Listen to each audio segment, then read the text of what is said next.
इंदौर में एक नाबालिग लड़की ने शॉपिंग करने के लिए राजवाड़ा तक की बाइक राइड रैपिडो से बुक की और इस राइड के एंड पर उस लड़की की सुरक्षा खतरे में आई, उसका भरोसा टूटा और सिस्टम के साथ साथ बाइक राइड जैसे बुकिंग एप्स पर भी सवाल खड़े हो गए। सवाल सिंपल है, क्या रैपिडो जैसे ऐप पर as a bike rider join करना इतना इजी है? मैं जो बोल रही हूँ वो किसी अफवाह पर बेस्ड नहीं है, ये पुलिस कंप्लेंट, एफआईआर और इन्वेस्टिगेशन के फैक्ट्स पर बेस्ड है। ये केस सिर्फ एक आदमी का नहीं है, ये पूरे सिस्टम का आईना है।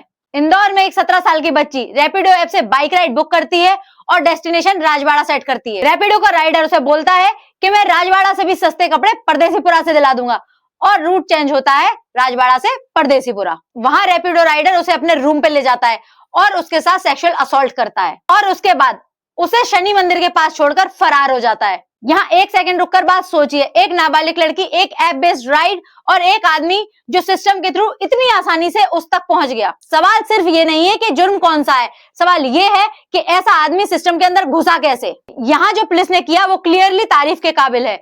कंप्लेंट मिलते ही तुरंत एफआईआर रजिस्टर करी, सिटी के हर स्क्वायर के सीसीटीवी फुटेज खंगाले गए, रैपिडो ऐप के बुकिंग डेटा से राइडर को ट्रेस किया गया, बाइक नंबर और मूवमेंट्स मैच किए। यहाँ पुलिस ने किसी भी तरीके का डिले नहीं किया, केस की सीरियसनेस को समझा और यही होना चाहिए। और यहाँ बीएनएस के तहत section 64 rape, section 65 subsection 2 minor के साथ rape, section 76 sexual assault with child, section 127 subsection 2 गलत जगह ले जाकर कन्फाइनमेंट। बीएनएसएस पुलिस को क्लियर पावर देती है कि वो तुरंत एफआईआर करे, फास्ट इन्वेस्टिगेशन हो, अक्यूज को ट्रेस करके गिरफ्तार करे और विक्टिम की आइडेंटिटी और सेफ्टी को प्रोटेक्ट करे। ये पुलिस की चॉइस नहीं, ड्यूटी होती है। बीएसए के तहत सीसीटीवी फुटेज, रैपिडो ऐप की बुकिंग लॉग्स, जीपीएस और मूवमेंट्स डेटा, ये सब कोर्ट में स्ट्रॉन्ग और वैलिड एविडेंस होते हैं। अब सीधा सवाल रैपिडो ऐप से, राइडर ऑन बोर्डिंग कितनी स्ट्रिक्ट है?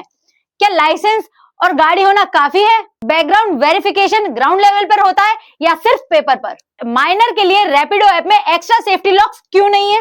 राइड ऐप सिर्फ बुकिंग का जरिया नहीं होता, उसकी जिम्मेदारी भी होती है। पेरेंट्स और गार्जियंस के लिए क्लियर बात, माइनर की राइड्स पर सुपरविजन रखें, लाइव लोकेशन हमेशा ऑन रखें, रूट चेंज होने पर तुरंत कॉल करें, अननोन ऑफर्स के लिए हमेशा नो बोले और कुछ गलत लगे तो देर मत करो, पुलिस और इमरजेंसी नंबर पर तुरंत कॉल करें। ये सिर्फ एक लड़की का केस नहीं है, ये हर उस फैमिली का केस है जो अपने बच्चों को रोज बाहर भेजते हैं। जब सिस्टम में लूप होल्स होते हैं तो उनका फायदा गलत लोग उठाते हैं। और आखिरी सवाल आपसे, क्या आपको लगता है कि रैपिडो ऐप को और भी ज्यादा स्ट्रिक्ट रूल फॉलो करना चाहिए माइनर्स के लिए? फॉलो लीगल ज्ञान बाय भावना, क्योंकि लॉ सिर्फ लॉयर्स के लिए नहीं, आम जनता के लिए भी होता है।